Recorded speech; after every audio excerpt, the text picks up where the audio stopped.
Marcus Chin didn't believe in fate, destiny, or divine intervention. He believed in strategy, control, and the cold logic of survival.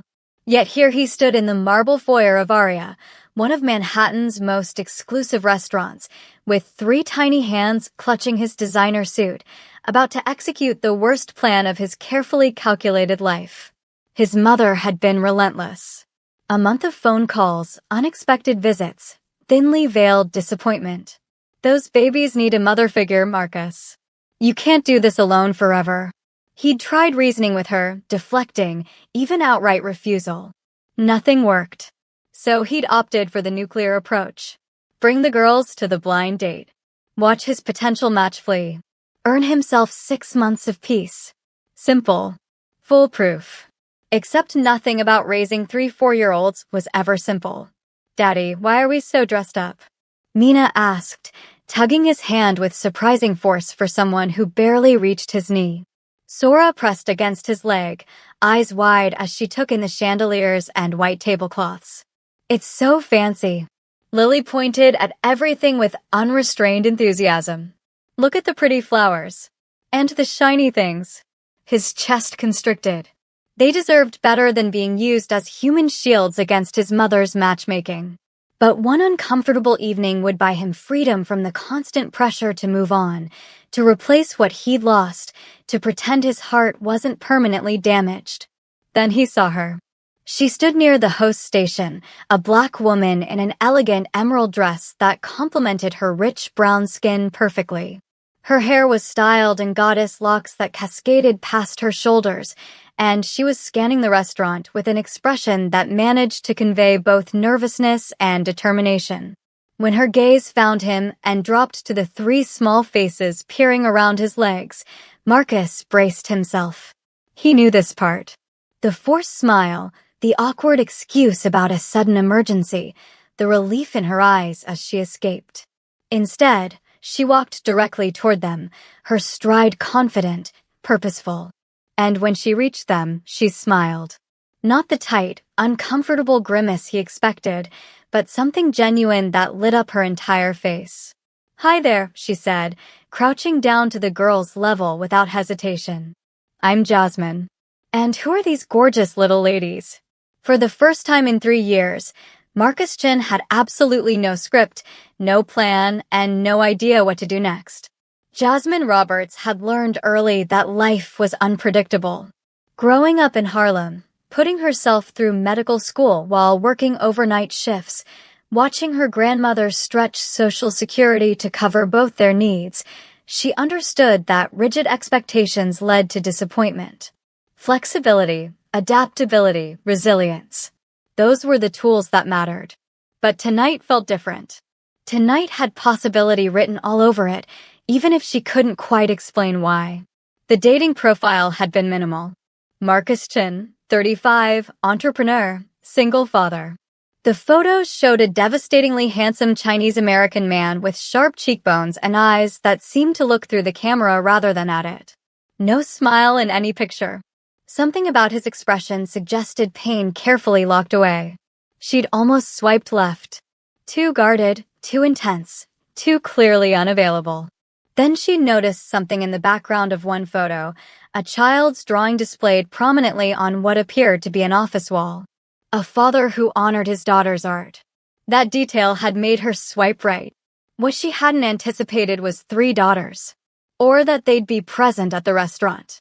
Or that the man approaching her would look like he'd stepped out of a magazine spread about power and danger, wearing a tailored charcoal suit that probably cost more than her monthly rent, his dark hair styled with casual perfection, an intricate dragon tattoo visible just above his collar.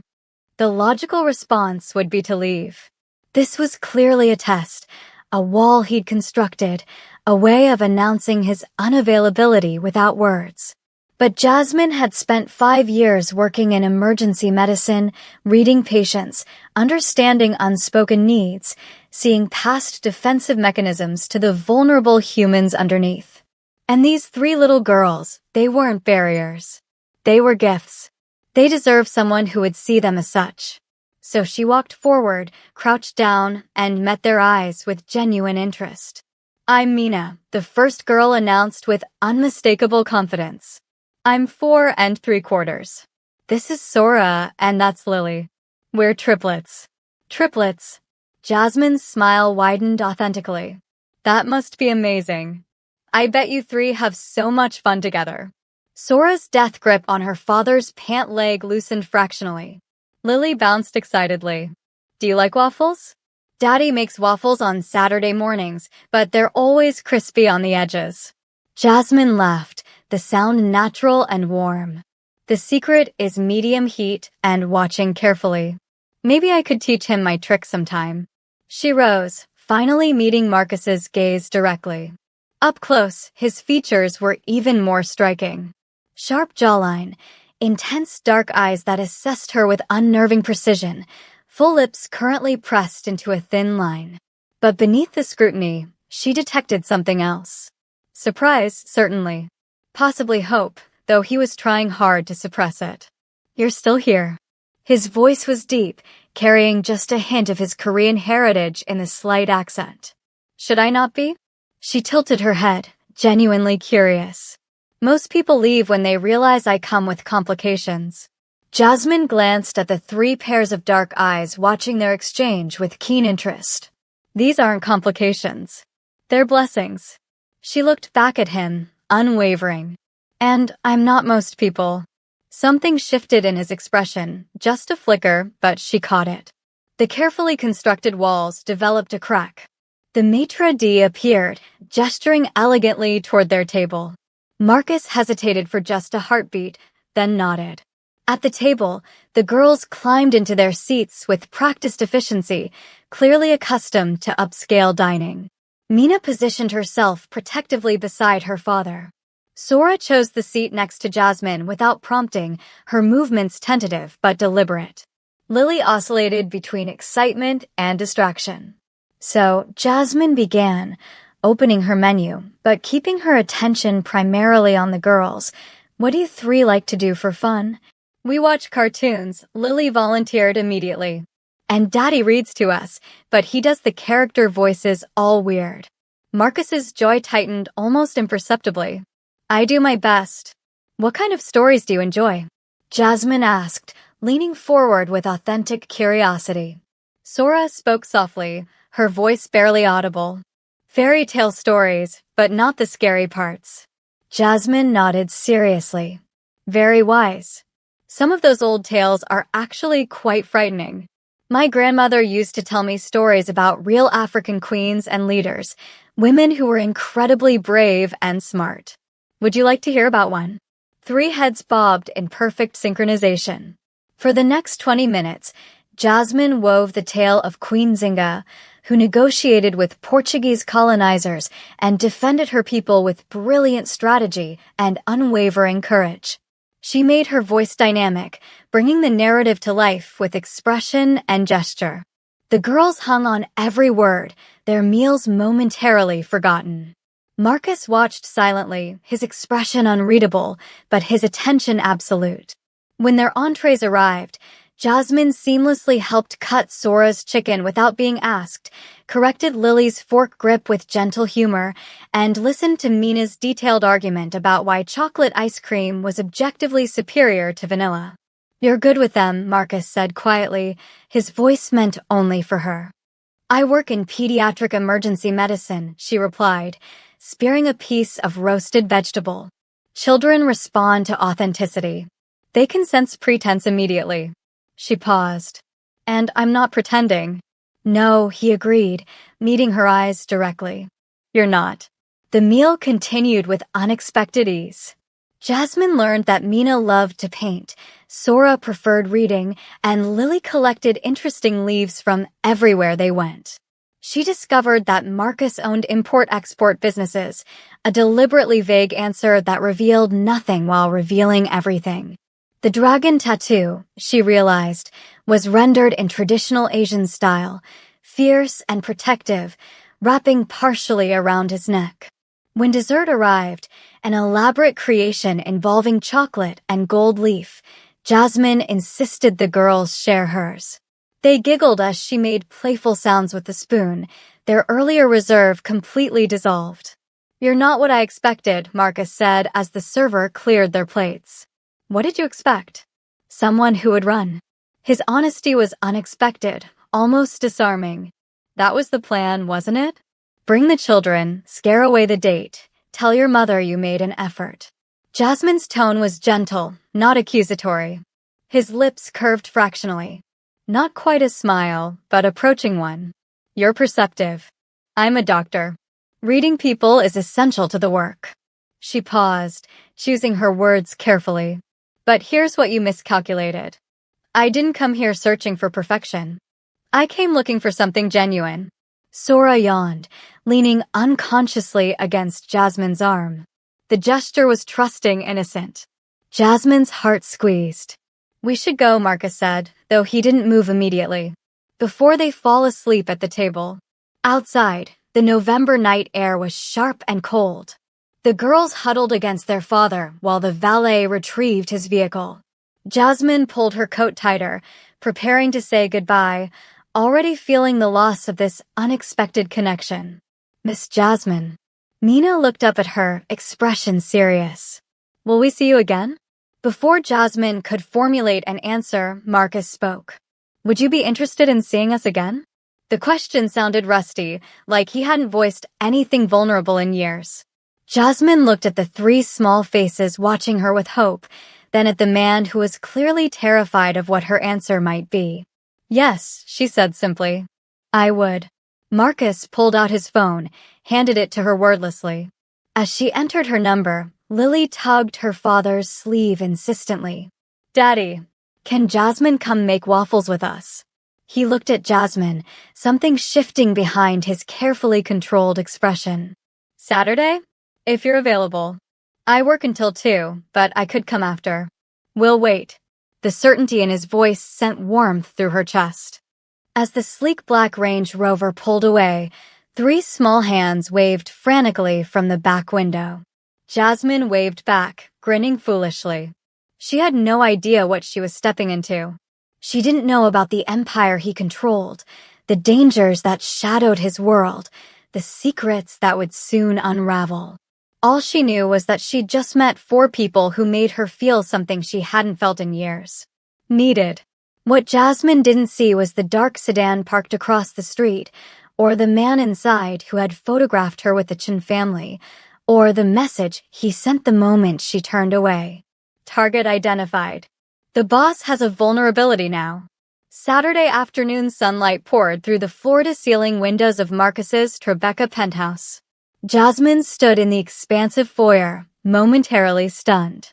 The space screamed wealth. Minimalist furniture, museum-quality art on pristine white walls, a view of the Hudson River that undoubtedly cost a fortune. "Jasmine." 3 voices shrieked in unison. The girls rushed toward her, scrubs and all, their enthusiasm obliterating her momentary insecurity about belonging in this space. She crouched, accepting their exuberant hugs. "Did you 3 grow since Tuesday? I think you're taller." "We're the same," Mina said seriously, though she was grinning. "Daddy said you'd come, but Sora was worried you forgot." Sora flushed, hiding partially behind her sister. Jasmine reached out, gently tugging one of Sora's pigtails. "I promised, didn't I? And I always keep my promises." Marcus emerged from what she assumed was the kitchen, barefoot, wearing dark jeans and a simple black t-shirt. Casual looked dangerous on him. The dragon tattoo was fully visible now, seeming to move across his skin. "You came." Relief colored his words. "Did you really think I wouldn't? People make promises they don't keep." The statement carried weight, history. Jasmine straightened, meeting his gaze evenly. "I'm not people." Something flickered across his face. Recognition, maybe respect. "No," he agreed quietly. "You're not." He gestured toward the kitchen. "Ready to teach me the secret to non-burnt waffles?" The kitchen was spectacular. Sleek, modern, equipped with appliances that probably required engineering degrees. Ingredients were laid out with military precision. Flour, eggs, milk, butter, vanilla extract, measuring implements arranged by size. You're extremely organized, Jasmine observed, washing her hands at the enormous sink. Control is necessary in my life. He stated it matter-of-factly, without elaboration. Cooking requires a different kind of control, she said, pulling her locks into a high bun. It's about intuition, feel, adaptation. Recipes are starting points, not rigid rules. He looked distinctly uncomfortable with that concept. Jasmine smiled, reaching for the mixing bowl. First lesson. Cooking involves making mistakes and learning from them. It's meant to be enjoyable. The girls climbed onto bar stools, watching with rapt attention. Jasmine handed Lily the measuring cup for flour. You want to fill it just to this line. See? Then use a knife to make it level. Flour dusted everywhere as Lily enthusiastically complied. Marcus moved to clean it immediately, but Jasmine caught his wrist gently. It's just flour. We'll clean later. Right now, we're creating memories. His skin was warm under her fingers. She released him quickly, refocusing on the task. Sora, you want to crack the eggs? The shy girl nodded, taking an egg with careful reverence. Under Jasmine's patient guidance, she cracked it perfectly. Her face illuminated with pride. I did it. You absolutely did. Jasmine high-fived her enthusiastically. Mina, you're in charge of stirring. But here's the secret. You want to mix until it's just combined. Overmixing makes waffles tough. Marcus watched the entire process with laser focus, as if memorizing every movement. When Jasmine tested the waffle iron temperature, he moved closer, observing intently. This is the crucial part, she explained. Medium heat, not high. That's where you've been going wrong. High heat burns the outside before the inside cooks properly. Patience, he said the word like it was foreign. Patience, she confirmed. Watch for steam to decrease, then check. One opening only. The first waffle emerged golden, perfect. The girls cheered enthusiastically. Marcus's expression softened, just barely, but enough. Your turn, Jasmine said, handing him the ladle. His hand brushed hers as he took it. Their eyes met, held. The kitchen felt suddenly smaller, warmer. Then Lily's voice broke the moment. Daddy, you have to check it now. He opened the waffle iron. The waffle was perfect. The girls erupted in applause. Something in Marcus's posture shifted. Pride, perhaps, or relief at successfully doing something right for them. They made a mountain of waffles, the girls helping with increasingly chaotic enthusiasm. Flour covered every surface. Batter splattered the marble counters. The kitchen looked like a disaster zone. Marcus, who clearly valued order and control, didn't comment on the mess. He was too busy watching his daughters laugh. At the dining table, a massive piece of reclaimed wood that could seat 14, they ate their creations. The girls chatted constantly, telling Jasmine about their preschool, their favorite shows, their ongoing debate about whether dogs or cats made better pets. Do you have any brothers or sisters? Mina asked, syrup coating her chin. No, just me and my grandmother. She raised me by herself. Jasmine wiped Mina's face with a napkin.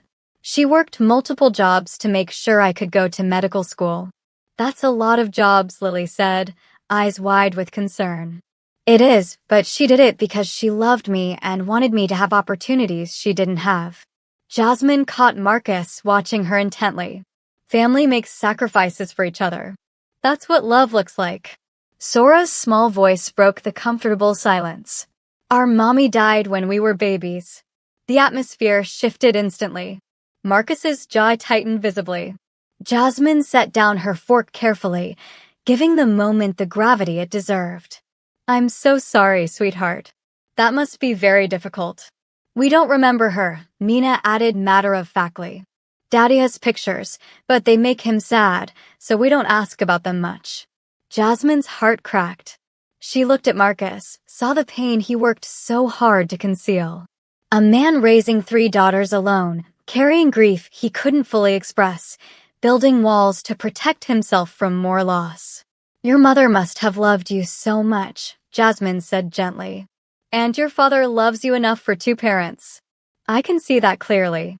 Marcus's eyes met hers across the table.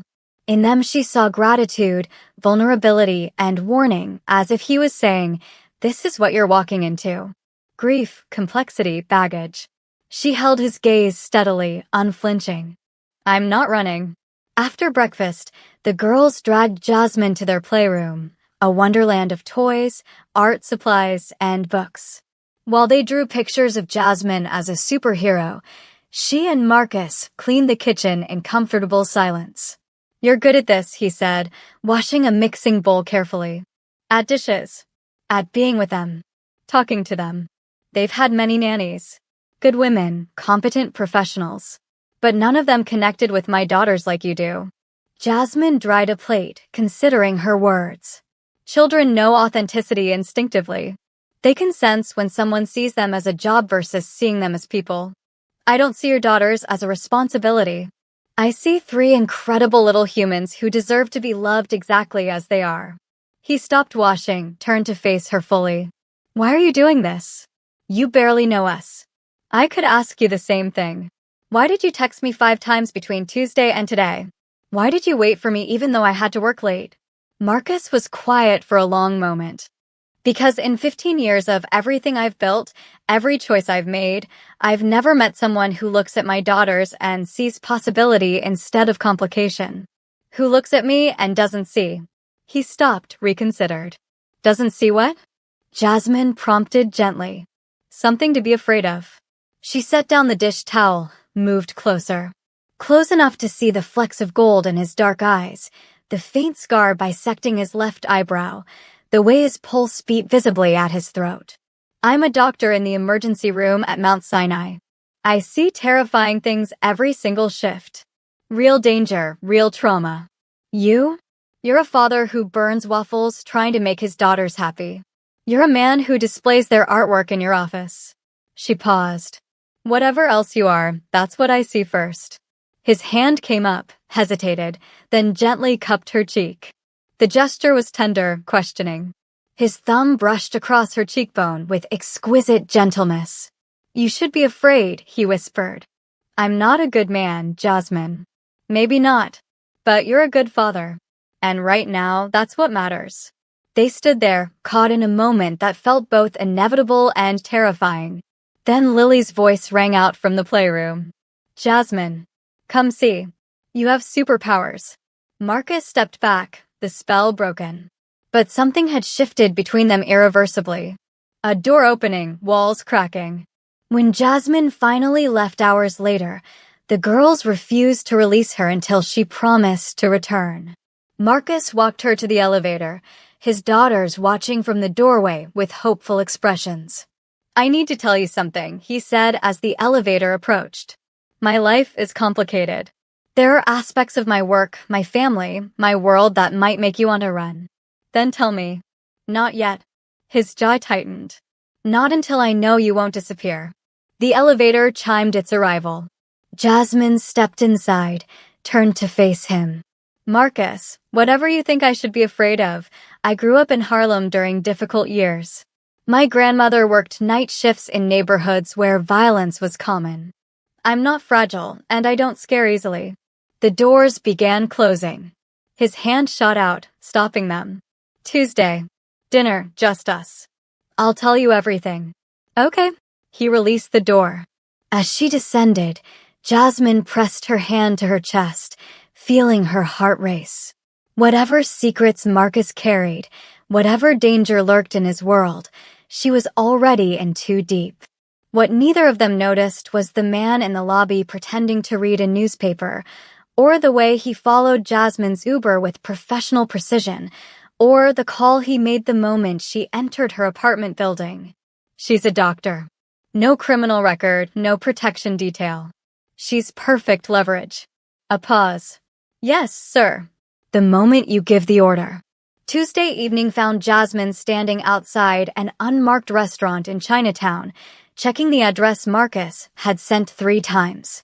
No sign, no menu visible through windows, just a heavy red door with an intercom. She pressed the button. A voice responded in Mandarin. Before she could attempt to explain, the door clicked open. Inside, Soft amber lighting illuminated a space that felt more intimate than commercial. Private booths lined walls decorated with traditional Chinese artwork. The aroma of sizzling meat and fragrant spices filled the air. A woman in an elegant cheongsam approached, bowing slightly. "Miss Roberts. Mr. Chin is waiting." She led Jasmine through the restaurant to a private room in the back. Marcus stood as she entered, and Jasmine's breath caught. He wore a tailored navy suit, white shirt with the top 3 buttons undone, the dragon tattoo on full display. His hair was styled perfectly, revealing the sharp planes of his face. He looked like power incarnate. Dangerous, magnetic, utterly compelling. "You came." The relief in his voice was unmistakable. "I said I would." She moved to the low table, accepting his help to sit on the floor cushions gracefully. "Though I'm starting to think you have trust issues." A ghost of a smile touched his lips. "You have no idea." Food began arriving in waves. Small plates of dim sum, perfectly grilled meats, delicate soups, dishes Jasmine had never encountered. Marcus explained each one, his hands moving with unconscious grace as he prepared her plate with care. "This is char siu, barbecued pork. And this is hot and sour soup. It's spicy, but you can handle spice." He paused. "Right? I'm black and my best friend is Trinidadian. I was raised on curry and hot sauce. Try me." His laugh was unexpected, genuine. The sound transformed his face, making him look younger, less burdened. They ate in comfortable silence for a while, the earlier tension dissolving gradually. Finally, Marcus set down his chopsticks. His expression shifted, becoming serious, guarded.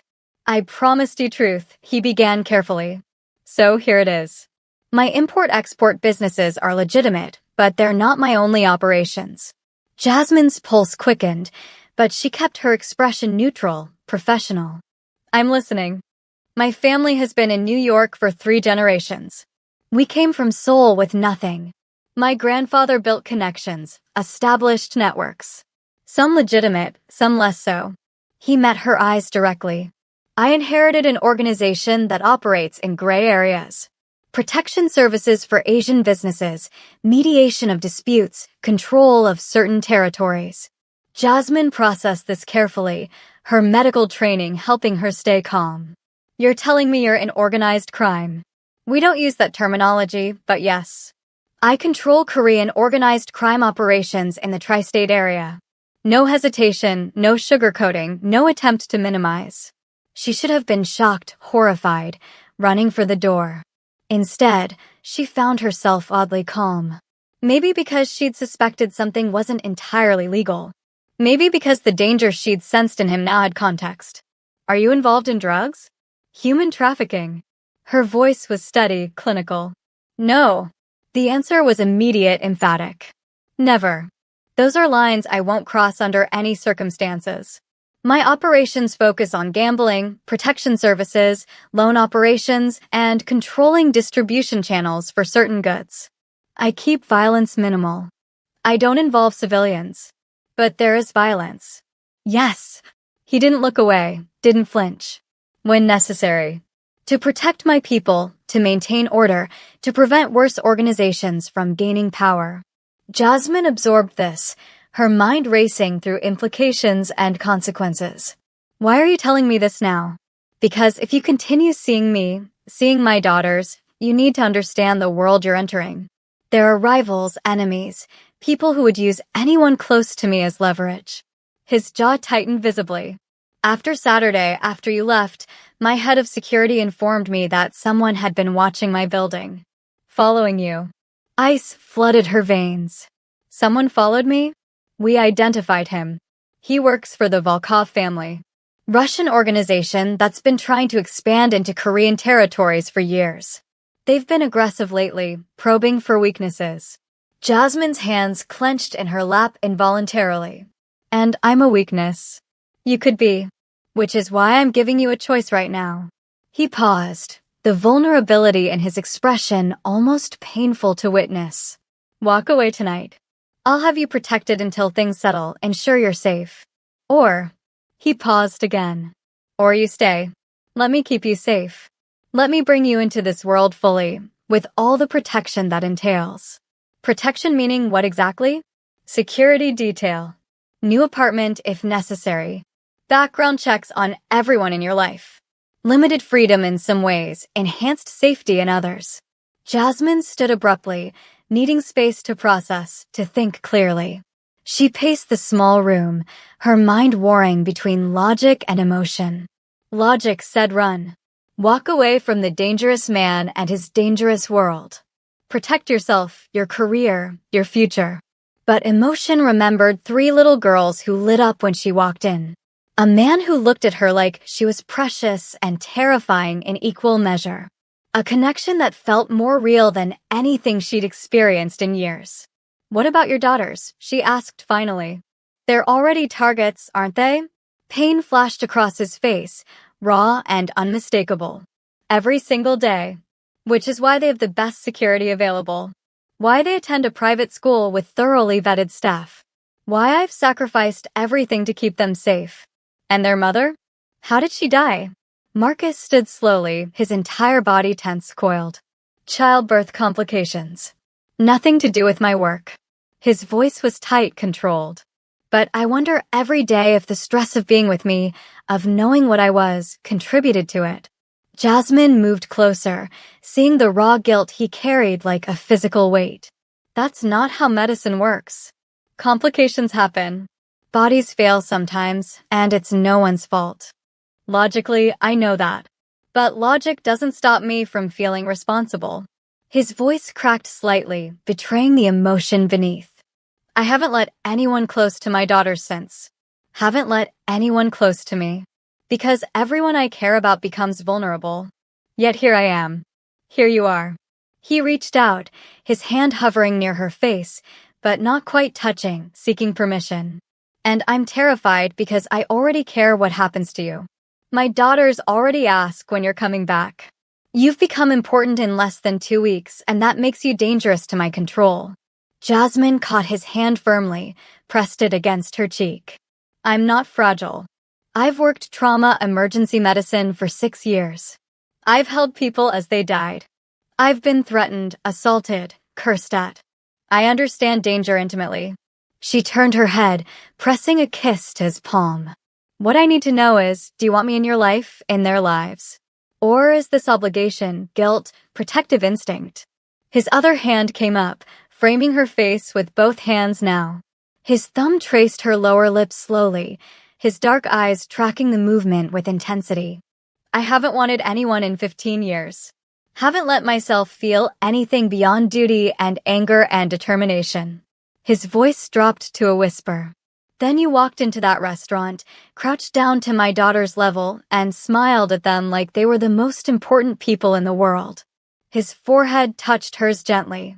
And I wanted. For the first time since losing my wife, I wanted something for myself. Jasmine's breath caught in her throat. What do you want? You. Them. A life that feels like more than just survival. His voice was raw, honest. But I can't ask you to risk everything for possibility. You're not asking. I'm choosing. She pulled back enough to meet his eyes directly, unflinching. I choose this. I choose them. I choose you. The kiss was inevitable, necessary. His lips met hers with desperate tenderness, like a man who'd been starving and finally found sustenance.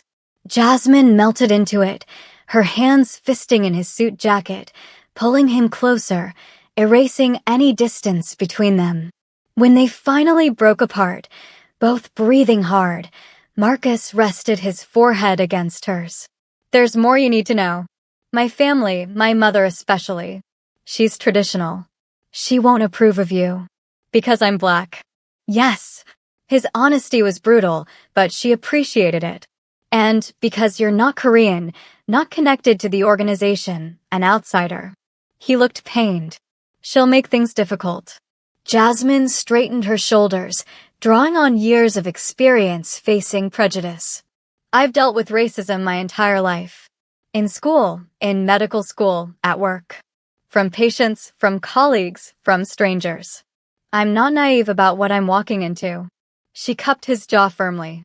But I'm not backing down either. Those girls deserve happiness. You deserve happiness.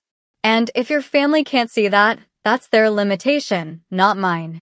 Marcus pulled her close, burying his face in her locks, breathing her in. You're extraordinary. I'm stubborn. There's a difference. They spent the rest of the evening talking with real depth and honesty.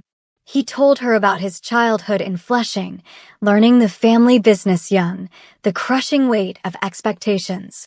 She shared stories of her grandmother's strength, her journey through medical school, the patients who fundamentally changed her perspective on life and death. When they finally left the restaurant, Marcus insisted on driving her home personally. His security followed in a second vehicle discreetly, a reality she'd need to adjust to quickly. At her apartment building in Harlem, he walked her to the door. The neighborhood was worlds away from his Tribeca penthouse. Brownstones with character, corner bodegas, the sound of music drifting from open windows. "This is your home?" he asked, not judgmental, just observing, learning. "This is my home. I grew up 2 blocks from here. My grandmother still lives in the neighborhood. This is my community." He nodded slowly, processing. "Then we'll make sure it stays safe." She unlocked her door, then turned back to face him. "Marcus, thank you for telling me the truth. For trusting me. Thank you for staying." He kissed her forehead gently, tenderly. "I'll have someone watching the building tonight. Just precaution." "Okay." She accepted this new reality with surprising ease. Inside her studio apartment, Jasmine leaned against the door, processing everything that had happened. She'd just committed to a relationship with a crime boss. She was being followed by rival gangs. She'd need security protection. By all logic, she should be terrified. Instead, she felt oddly certain, like every choice in her life had led inevitably to this moment. Her phone buzzed. A text from Marcus. "The girls want to know if you'll come to their dance recital Saturday. Front row seats, naturally." Jasmine smiled, typing back quickly. "I wouldn't miss it for anything." 3 blocks away in a dark sedan, a man raised his camera and photographed her illuminated window. He sent the image with a simple message. "She knows what he is and she stayed." This changes everything. Saturday morning, Jasmine stood backstage at a small theater in Manhattan, watching 3 tiny ballerinas in pink tutus nervously await their cue. Mina stood at rigid attention, Sora fidgeted with her hair anxiously, and Lily waved enthusiastically at every adult who passed. Marcus materialized beside her, his presence commanding even in the chaos of excited 4-year-olds. "You came early. The girls asked me to help with their hair." She gestured to the elaborate buns she'd constructed, complete with tiny tiaras and sparkles. "Besides, I wanted to see them before the performance." First recital energy is very real. His hand found hers naturally, fingers intertwining with comfortable intimacy. The casual gesture sent warmth through her chest. In the 5 days since their dinner, they'd texted constantly, talked on the phone for hours, but this. Standing together watching his daughters, feeling like a unit. This felt profoundly significant. "My mother is here," he said quietly, his tone careful. "Front row." She insisted on attending. Jasmine's stomach tightened involuntarily. "Does she know about me?" "She knows you exist. She doesn't know how important you've become." His jaw tensed visibly. "She'll try to intimidate you. It's her way of asserting control. Good thing I don't intimidate easily." Jasmine squeezed his hand, then released it as the stage manager called for dancers to take their positions. The girls spotted her immediately. "Jasmine," they chorused, rushing over despite their teacher's protests. "You look absolutely beautiful," Jasmine said, crouching to their level with a warm smile. "Are you excited?" "I'm scared," Sora whispered, gripping Jasmine's hand tightly. "What if I forget the steps?" Jasmine cupped her face gently, looking directly into her eyes. "Then you make up new ones. Dance is about feeling the music, not perfection. And you know what? Your daddy and I will be right there in the front row cheering for you no matter what happens." "Okay." Sora nodded, her anxiety visibly easing. Mina tugged Jasmine's sleeve, her expression serious beyond her years. Is Grandma being nice to you? The question was telling. These girls already knew their grandmother could be difficult. I haven't met her yet, sweetheart. But don't worry about grown-up stuff. Today is your day to shine.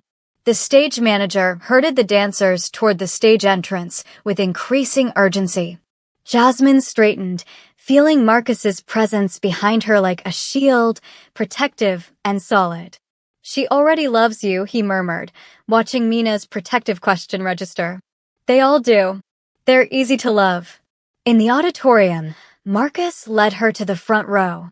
An elderly Korean woman sat center, her posture impeccable, her expression carved from stone. She wore traditional hanbok in deep purple, her silver hair pulled into an elegant bun. Despite her age, power radiated from her like heat. Marcus spoke in Korean, gesturing to Jasmine respectfully. The woman's eyes, sharp and assessing, swept over Jasmine from head to toe with deliberate slowness. Then she responded in English, her accent thick, but her words precise. So, you are the doctor. Not a question. An assessment. Jasmine bowed slightly, remembering the cultural respect protocols Marcus had mentioned. Yes, ma'am. I'm Jasmine Roberts. It's an honor to meet you. You speak no Korean. Not yet, but I'm willing to learn. The woman's lips thinned disapprovingly. Willing. Many things require more than willingness. She switched to Korean, speaking rapidly to Marcus. He responded, his tone respectful but firm, unyielding. The lights dimmed abruptly. Conversation ceased. But Jasmine felt the tension radiating from the woman beside her like electricity, a silent war being waged. Then the music started and 3 little girls twirled onto the stage. All other concerns evaporated instantly. Jasmine watched, her heart swelling as Mina executed each move with fierce concentration. Sora danced with surprising confidence, her earlier nerves transformed into grace. And Lily added creative flourishes that weren't in the choreography, but somehow worked perfectly. When Sora spotted them in the audience, her face lit up brilliantly. She waved, definitely not part of the routine, and nearly missed her next step. Jasmine pressed her hand to her mouth, laughing silently with pure joy. Beside her, Marcus's entire posture had softened, his eyes glued to his daughters with unmistakable pride and love. Even his mother's stern expression cracked slightly, pride seeping through the carefully constructed facade. After the performance, backstage became a madhouse of excited children and proud parents. The girls barreled toward their family, and Jasmine braced for impact as all 3 launched themselves at her simultaneously with exuberant force. Did you see? Did you see? Lily bounced with uncontained energy. You were all magnificent, absolute stars. Jasmine hugged each of them, her voice thick with genuine emotion. Marcus's mother watched this interaction with an unreadable expression, her eyes missing nothing. When the girls finally released Jasmine and ran to show their great-grandmother their flowers, the elderly woman spoke again. They like you. Stated as fact, not approval. I like them. They're remarkable children because their father raised them well. Alone, without outside interference. Jasmine recognized the barb for what it was. You're right. Marcus has done an incredible job. She paused deliberately. But even the strongest people need support, need partnership, need love. The woman's eyes sharpened like blades. You speak of love. You know my grandson 2 weeks. You know nothing of our world, our responsibilities, our dangers. You're absolutely right. I don't know everything, Jasmine acknowledged honestly. But I know those 3 girls deserve every ounce of love the world can give them. And I know your grandson carries burdens that would break most people. She met the woman's gaze steadily, unflinching. I'm not trying to replace anyone. I'm not trying to change your family. I just want to be there for them. Support them. Love them. Love. The woman said it like a weapon, something dangerous. Love makes us weak. Makes us vulnerable. In our world, vulnerability kills. Maybe, Jasmine said softly. Or maybe love makes us stronger. Gives us something worth fighting for. Worth protecting. She refused to back down. Those girls need more than protection and duty. They need warmth, joy, the freedom to be children. Something flickered in the woman's expression. Not approval exactly, but perhaps grudging respect for Jasmine's courage. You have courage. Foolish courage, but courage nonetheless. Better than no courage at all. Marcus approached, sensing the tension crackling between them. Mother, we should let the girls change. We're taking them for ice cream. His mother stood with regal grace, her movements deliberate. I will join you. Not a request. A declaration. The ice cream parlor in Koreatown was family-owned, and the staff clearly knew Marcus well, greeting him with deep bows. A private room was immediately prepared with efficient precision. The girls, still in their recital excitement, chatted about their performance while demolishing enormous sundaes with single-minded determination. Jasmine sat between Sora and Lily, helping manage the inevitable ice cream chaos with practiced ease. Across the table, Marcus's mother observed with hawk-like attention, missing nothing. Jasmine, Mina said suddenly, her voice carrying that serious tone she used for important questions. Are you going to be our new mommy? The room went completely silent. Marcus froze, spoon halfway to his mouth, his expression shocked. His mother's expression turned glacial, her disapproval palpable. Jasmine's heart hammered, but she kept her voice calm, honest, gentle. I don't know, Mina. That's a really big question, and I want to be honest with you. She paused, choosing her words carefully. What I do know is that I care about you three very much, and I care about your daddy, and I want to be part of your lives in whatever way feels right for all of us. Lily tugged her sleeve insistently. But you like us, right? I love you, Jasmine corrected gently, her voice thick with emotion. All three of you. Sora's eyes welled up with tears. Really? Really? Jasmine pulled her close, holding her tight. You're easy to love. Marcus's mother stood abruptly, her chair scraping loudly. Marcus. A word. Now. He followed her outside without argument. Through the window, Jasmine watched them engage in what was clearly a heated discussion. The mother gestured sharply, her body language aggressive. Marcus's posture remained respectful but immovable, a mountain that refused to be moved. When they returned 15 minutes later, the woman's expression had shifted from anger to something more complex. Resignation, perhaps, or strategic recalibration. She approached Jasmine directly, her movements deliberate. You will come to family dinner next Sunday. 6 o'clock sharp. Again, not a request. A command. Marcus's jaw tightened, but he nodded almost imperceptibly at Jasmine, a silent signal. An invitation to the family home was significant. A test, certainly, but also acknowledgement of sorts. I'll be there, Jasmine confirmed without hesitation.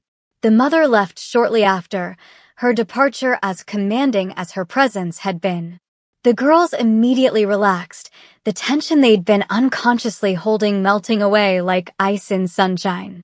Later, after the girls had been delivered to the penthouse with their nanny, Marcus walked Jasmine to his car. The November evening had turned brutally cold, frost forming delicate patterns on windows. I'm sorry, he said quietly, his voice heavy with regret. She was harsh. She's protecting her family. I understand that. Jasmine leaned against the car, looking up at him. What did you say to her outside? Marcus was quiet for a long moment, clearly weighing his words. I told her that for the first time since my wife died, my daughters are laughing again. Really laughing from deep inside. He met her eyes with raw honesty. That they run to the door when you arrive. That Sora, who barely speaks to strangers, talks to you for hours. He paused, his voice dropping. I told her that I would choose you over tradition, over family approval, over everything. Jasmine's breath caught in her throat. Marcus, you need to understand what that means. I do. In my world, family is everything. Defying my mother has consequences. Professional consequences, personal ones, political ramifications. Then maybe you shouldn't. He pulled her close, cutting off her protest with a kiss that was fierce, possessive, desperate, claiming. When he pulled back, his forehead rested against hers, their breath mingling in the cold air.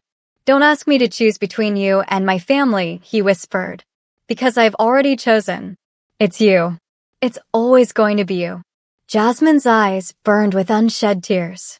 "That's a lot of pressure. I know. But you asked for honesty. That's my truth." His voice was raw, vulnerable. "You and my daughters. You're my family now. Everything else is just politics." They stood there in the cold, holding each other tightly, both aware that they'd crossed a line that couldn't be uncrossed. Jasmine had been welcomed into a world of danger and tradition. Marcus had declared his choice to his family, made his position clear. There was no going back now. What neither of them saw was the figure in the shadows across the street, or the camera capturing their embrace with professional precision, or the call being made to a number in Brighton Beach. The grandmother disapproves strongly, but he's chosen the doctor anyway. Family drama we can exploit easily. A pause, then a response. Tomorrow night. When she leaves the hospital. That's when we move. Sunday night shift at Mount Sinai Hospital meant controlled chaos, the familiar rhythm of emergency medicine.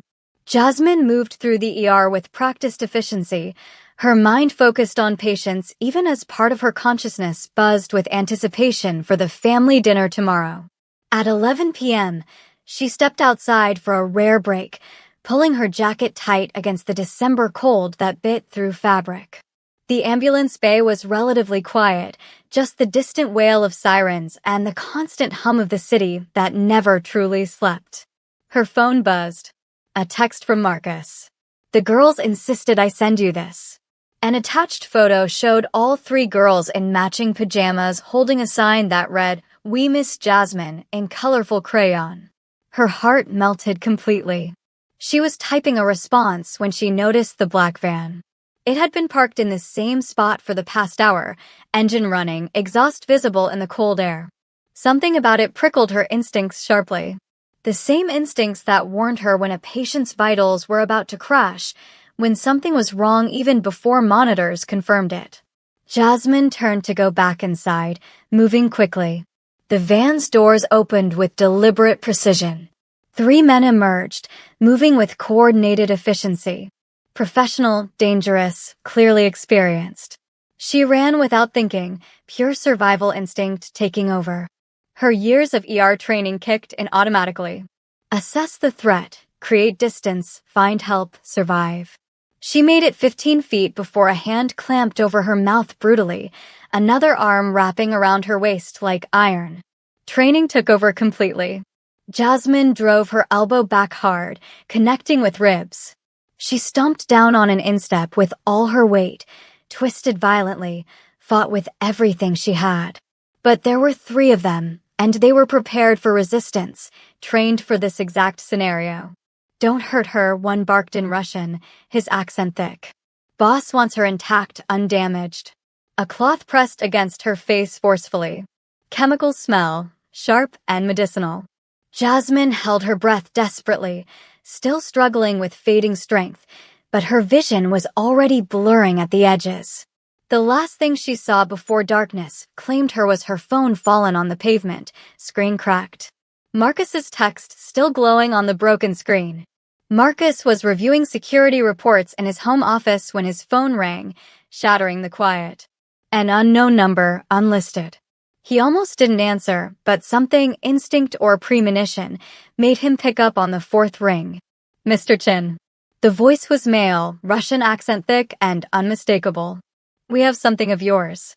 Ice flooded his veins instantly, his body going rigid. "Who is this?" "Let's not play games, yes?" "Your doctor, Jasmine Roberts. Picked her up 20 minutes ago outside Mount Sinai." "Very easy."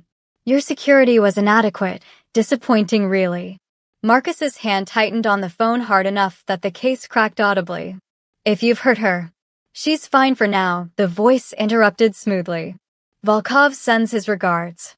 He would like to renegotiate territories, discuss new arrangements. Your cooperation in exchange for the woman's safe return. Simple business transaction. Where is she? His voice was deadly calm, the control absolute and terrifying. Secure. Comfortable. We're not animals, Mr. Chen. We don't harm women unnecessarily. A pause, deliberately cruel. Unless necessary. You have 24 hours to consider our proposal. Withdraw from Sheepshead Bay and Brighton Beach completely. Transfer control of your distribution networks to our organization. Then you get her back unharmed. That's suicide for my organization. You're asking me to dismantle everything I've built over 15 years. Yes, but you get your woman back alive and intact. Seems like a fair trade, no? The voice turned mocking, deliberately provocative.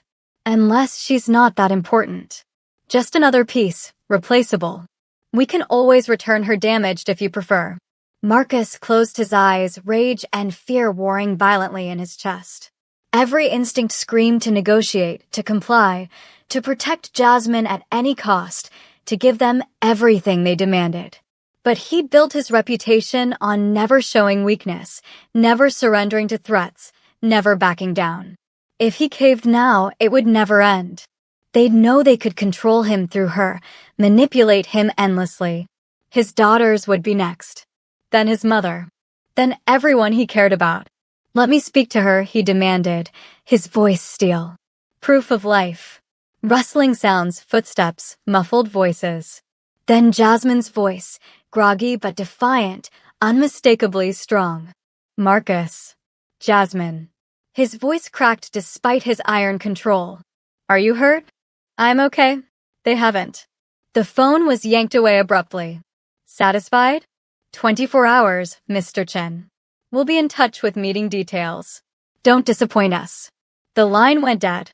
Marcus stood frozen for exactly 3 seconds, his mind racing through scenarios and options. Then he moved with lethal purpose. Jinsu. His head of security appeared instantly, materializing from the shadows. Volkov has Jasmine. They took her from Mount Sinai 20 minutes ago. His voice was ice over fire-controlled rage. Mobilize everyone. Every asset, every contact, every resource we have. I want her location within 6 hours. Boss, if we go to war with the Russians. Did I stutter? Marcus's eyes were black with fury, his control fracturing. They took her. They threatened her. There is no negotiation. There is no surrender. There is only getting her back, no matter the cost. He grabbed his jacket, checked his weapons with practiced efficiency. And when we do, Volkov is going to learn exactly why my family has controlled this city for 3 generations. Jasmine woke fully in a windowless room, disoriented and aching. Concrete walls, single reinforced door, a cot, a chair, a bucket in the corner. No obvious cameras, but she assumed surveillance, knew they were watching. Her medical training kicked in automatically, providing structure and calm. Assess the situation objectively. Evaluate available resources. Create options for survival. She wasn't restrained, which was positive. The door had a deadbolt, negative. She had no phone, no way to communicate, very negative. But she was alive and unharmed, which meant they wanted something from Marcus, which meant she had value as a bargaining chip, which meant time. The door opened with a metallic clang. A man entered, tall and broad with extensive tattoos visible on his neck. Not the ones who'd grabbed her. This one wore expensive clothes, carried himself with unmistakable authority. Miss Roberts. I am Dmitry Volkov. His English was accented but perfect, educated. I apologize for the dramatic introduction, but your boyfriend left me few options for negotiation. He's not my boyfriend, Jasmine said evenly, refusing to show fear. And kidnapping is a federal offense. Volkov laughed, the sound genuine and chilling. You think police matter in our world? You think laws apply to people like us? He pulled out a chair, gestured for her to sit. She remained standing, deliberately stubborn, asserting what control she could. I respect that. You're tougher than the last one. His tone was conversational, casual. Last one. Chen's wife. She was softer, broke easily under pressure. He said it casually, like discussing the weather, completely emotionless. Horror crashed through Jasmine like ice water. You killed her. Not personally, but her death was convenient for my organization at the time. Weakened Chin made him vulnerable, distracted. Volkov leaned forward, studying her. You though, you're different. Stronger, more resilient. Maybe you'll survive this experience. Rage joined the fear, hot and sustaining. This man had orchestrated the death of Marcus's wife, had stolen the girl's mother, destroyed their family, and now threatened her. He'll come for me, she said with absolute certainty. I'm counting on it, Volkov smiled coldly. Either he surrenders territory, or he tries to rescue you and walks into a trap. Either way, I win. Simple strategy, really. You underestimate him. Perhaps. Or perhaps you overestimate how much you matter to him, how much he'll risk. Volkov stood, brushing invisible lint from his expensive suit. We'll see soon enough. Try to rest, Miss Roberts. Tomorrow will be eventful, one way or another. He left, the deadbolt clicking with finality. Jasmine sank onto the cot, her mind racing through options and possibilities. She needed to survive, needed to find a way out, needed to be ready. Because if Marcus came for her, and she knew he would, she refused to be just a damsel waiting passively for rescue. 18 hours later, Marcus sat in his car 2 blocks from a warehouse in Red Hook, studying blueprints on a tablet with tactical precision. His entire organization had mobilized within the hour. Every informant, every connection, every resource activated simultaneously. They'd traced Jasmine's phone signal before it went dead completely. Tracked the van through traffic cameras across the city. Identified the warehouse as a Volkov front operation. Jinsu outlined the tactical plan with military efficiency. 12 men inside minimum, heavy weapons confirmed. Volkov himself is there, probably hoping you'd come personally. Sir, it's obviously a trap. So we don't walk in the front door. Marcus pulled up building schematics, his mind working through scenarios with cold calculation. Old loading dock here, maintenance access here. We can get in undetected, extract her, be gone before they realize what's happening. His phone buzzed. A video message unsolicited. His blood ran cold. Jasmine tied to a chair, bruised but conscious. Volkov beside her, gun pressed against her temple with casual cruelty. Mr. Chin. Time's up. Front door, alone, unarmed, or I decorate these walls with her brain matter. Your choice. You have 10 minutes. Jasmine's eyes met the camera directly. No tears, no begging, just fierce, unmistakable defiance burning bright. Even bound and threatened, she was magnificent, unbroken. Boss, Jinsu started urgently. I'm going in. It's suicide. They'll kill you both. Marcus looked at his oldest friend, his most trusted lieutenant, his brother in everything but blood. Then you'll need to be smart about extraction. Give me 5 minutes inside, then hit them from 3 sides simultaneously. Smoke, chaos, overwhelming force. Create confusion. He checked his weapons methodically. Volkov thinks he's winning. Let him believe it until it's too late. He walked to the warehouse alone, hands clearly visible, appearing unarmed. At least visibly. The front door opened immediately. 2 guards flanked him, searched him thoroughly with professional efficiency. Found the obvious weapons he'd planted for them to find. Missed the ceramic knife in his boot, exactly as planned. Inside, Volkov sat on a throne-like chair, theatrical and confident. Jasmine was bound beside him, bruised but alive, conscious, alert. When she saw Marcus, relief and terror warred visibly in her expression. The great Marcus Chin walking into a trap for a woman he barely knows. Volkov laughed, the sound echoing. Love makes us weak, doesn't it? Makes us stupid, predictable. Marcus's eyes never left Jasmine, drinking in every detail, assessing injuries, calculating risks. Or it makes us dangerous. Because men with nothing to lose are predictable, controllable. He smiled, cold and lethal. Men with everything to lose? We're willing to burn the entire world down.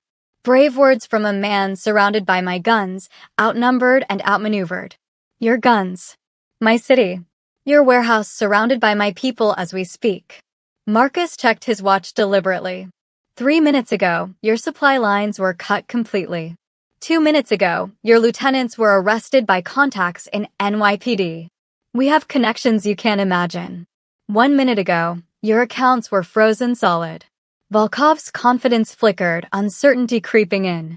You're bluffing. Desperate lies. Am I? Check your phone.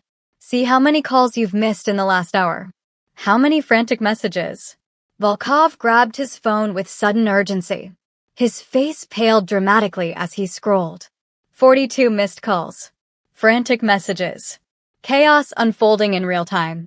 You took my woman, Marcus said, his voice dropping to a deadly whisper that carried absolute certainty. So I took your empire. In 18 hours, I dismantled everything you built over a decade. And now, he checked his watch again with theatrical precision. Now my people are coming through those doors. Right on cue, explosions rocked the building with devastating force. Smoke flooded the warehouse instantly, thick and disorienting. Gunfire erupted from multiple directions simultaneously, creating chaos and confusion. Marcus moved with lethal efficiency, retrieved his boot knife, cut Jasmine's bonds in seconds with practiced precision. Can you run? His voice was urgent, focused. After 19 hours tied up? Watch me. Her voice was strong despite everything. He pulled her close, shielding her body with his own as they moved through the chaos with desperate speed. Around them, bullets flew, men shouted, smoke obscured everything, perfect chaos. Jinsu appeared like a ghost, providing expert cover fire as they fought their way to the loading dock with coordinated precision. Every step a battle, every second critical. Behind them, Volkov screamed orders desperately, but his men were scattered, confused, completely overwhelmed and outnumbered. Outside, Marcus bundled Jasmine into an armored SUV with bulletproof glass. Only when the doors closed and they were moving, speeding away from danger, did he finally let himself breathe. You came.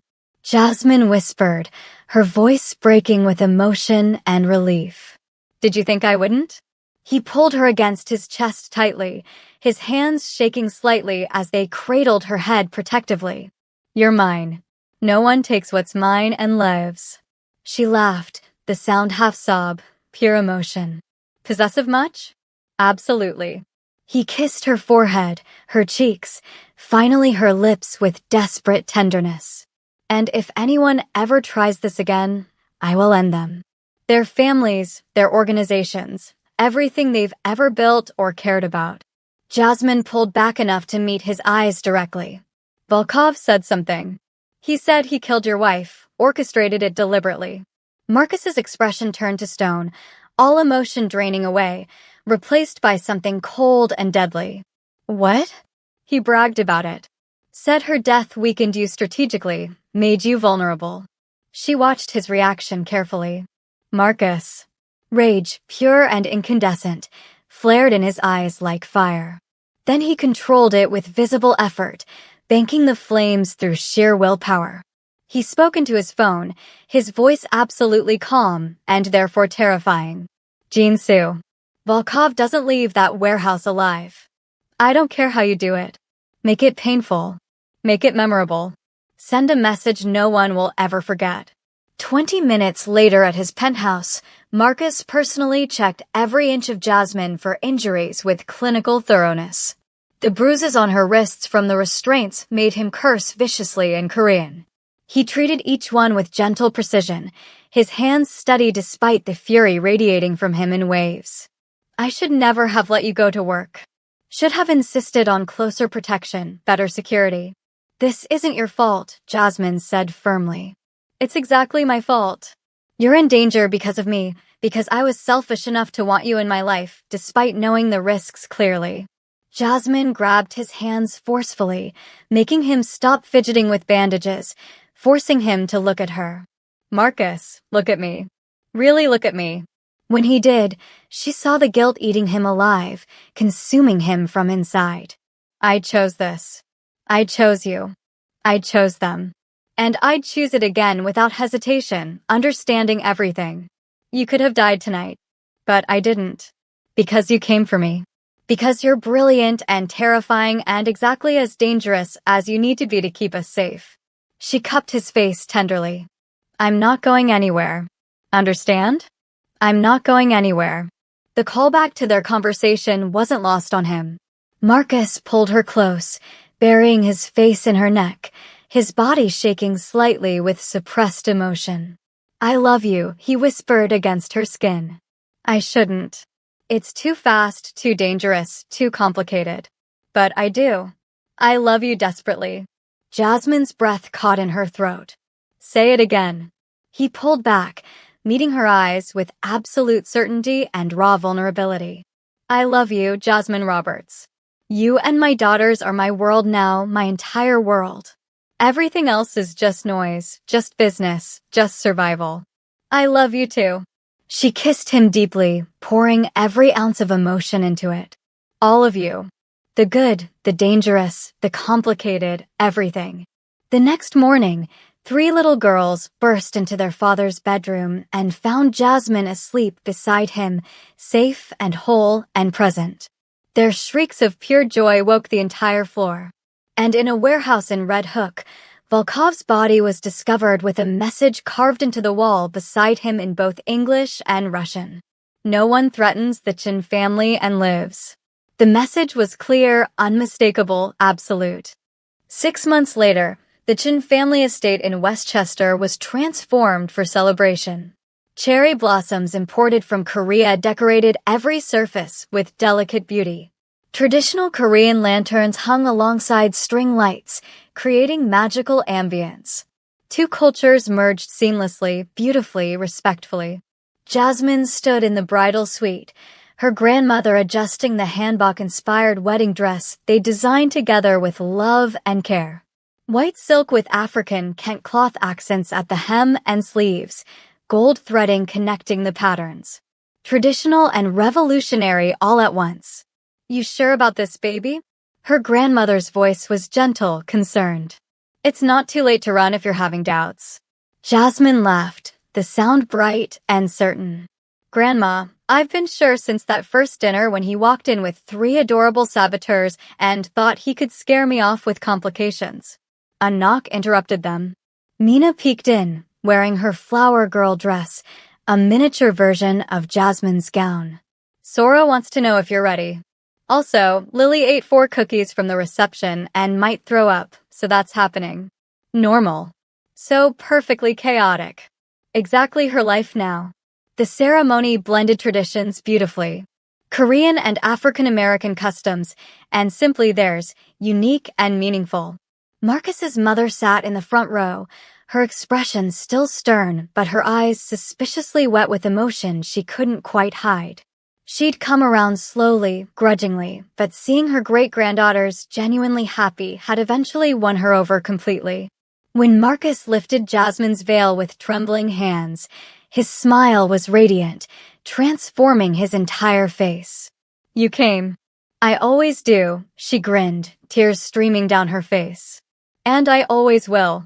The reception was a fusion feast, celebrating everything they were.